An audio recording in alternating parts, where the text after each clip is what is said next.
सो hey guys, welcome back.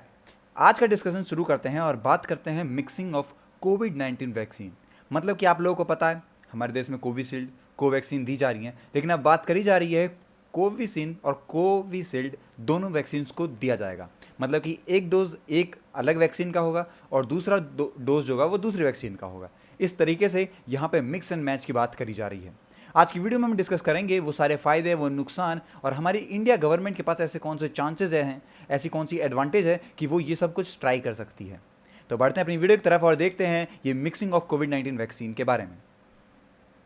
सबसे पहले बता दो इंट्रोडक्शन कि यहाँ पे हमारी जो इंडिया है इसका प्लान ऐसा चल रहा है कि ये एक एक्सरसाइज या फिर इन्वेस्टिगेट चालू करेगी जहाँ पे ये दूसरी मतलब वैक्सीन्स को ट्राई करेगी।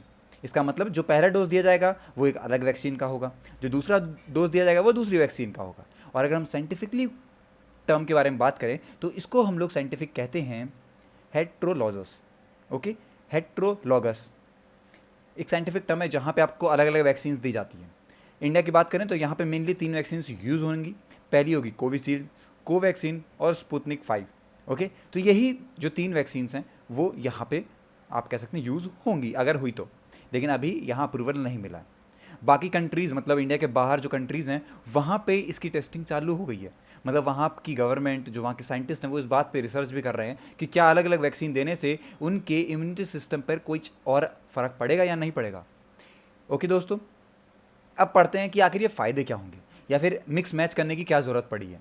सबसे पहले बता दूं मैं आपको, जो सबसे पहला फ़ायदा बताया जा रहा है वो बताया जा रहा है कि हमारे जो इम्यूनिटी सिस्टम का रिस्पॉन्स है वो बहुत ही बढ़िया होगा, क्योंकि वहाँ पे उसके पास 2 अलग अलग वैक्सीन के फीचर्स होंगे। आप कह सकते हैं जैसे अलग अलग क्वालिटीज़ उन्होंने ग्रैब कर ली हो। ओके, तो ये हमारे इम्यूनिटी सिस्टम को और ज़्यादा बूस्ट करने के लिए और वो इस वायरस के अगेंस्ट लड़ सके, इसके लिए बहुत बेहतर होगा अगर हम लोग अलग अलग वैक्सीन यूज़ करते हैं। दूसरा फ़ायदा कि म्यूटेशंस और वेरिएंट, जैसे आप लोग जानते हैं हर दिन कुछ नए वेरिएंट, कुछ नए म्यूटेशंस निकलते आ रहे हैं। तो अगर हम लोग अलग अलग वैक्सीन जैसे कि mRNA जो कि फाइज़र हो गई, ओके, और वायरल वेक्टर जैसी अलग अलग जो वैक्सीन यूज़ होती हैं, वहाँ की अगर वैक्सीन को हम लोग यूज़ करेंगे तो एक वैक्सीन मान लो mRNA पे काम करती है तो वो वैक्सीन उस तरीके से उस पर रिएक्ट करेगी, उस तरीके से उसके फीचर्स देगी वो अपने। एक अलग वैक्सीन है जो कि सिर्फ उसके सरफेस को हटाती है, कोरोना वायरस का जो बाहर जो सरफेस है, स्पाइक सरफेस जो रहता है, उस पर अगर वो अटैक करती है तो एक वैक्सीन mRNA पे अटैक कर रही है, आरएनए पे, और एक जो वैक्सीन है वो उसके बाहर वाली परत पे अटैक कर रही है। तो अलग अलग फीचर्स हो गए। अब कोई सा भी वेरिएंट आ जाए तो हमारी बॉडी उसको लड़ने के लिए तैयार रहेगी। तीसरा फ़ायदा कि शॉर्टेज इन सप्लाई।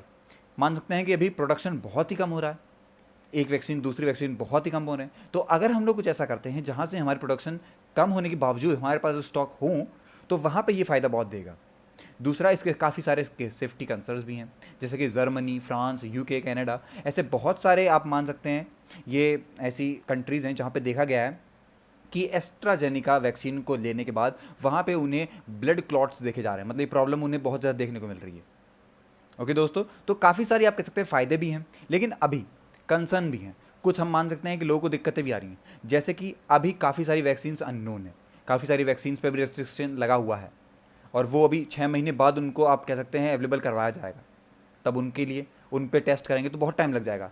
दूसरा, अनटेस्टेड कॉम्बिनेशन। आप मान सकते हैं कोवैक्सीन को चलो टेस्ट कर लिया, दूसरे ने किसी और वैक्सीन को टेस्ट कर लिया, लेकिन माना जाता है कि अगर हम लोग सही तरीके से टेस्ट नहीं कर पाते या फिर किसी का कोई और रिएक्शन आता है तो फिर क्या दिक्कत होगी। फिर आता है कि डिफरेंसेस इन वैक्सीन।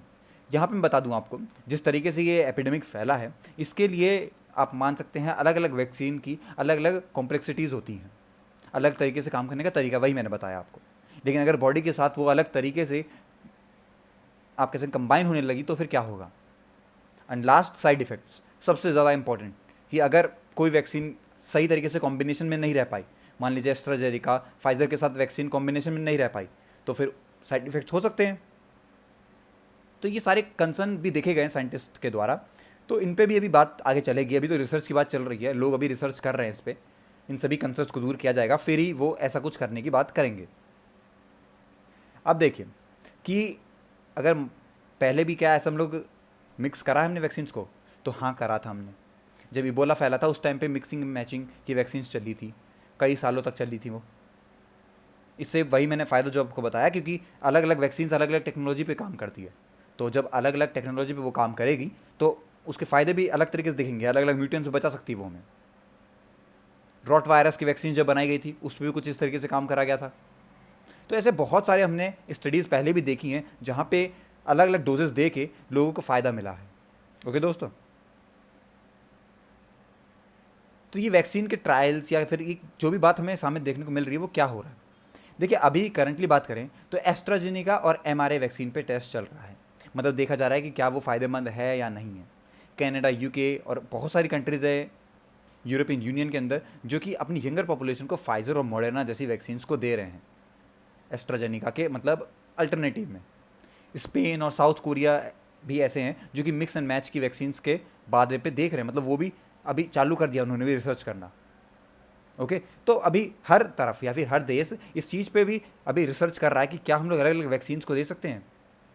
जैसे कि अभी रशिया बोल रही है कि वो एस्ट्राजेनिका और स्पुतनिक 5 की वैक्सीन्स को मिला के मिक्स एंड मैच करके लोगों को देगी, तो उसके अलग फ़ायदे होंगे, है क्या।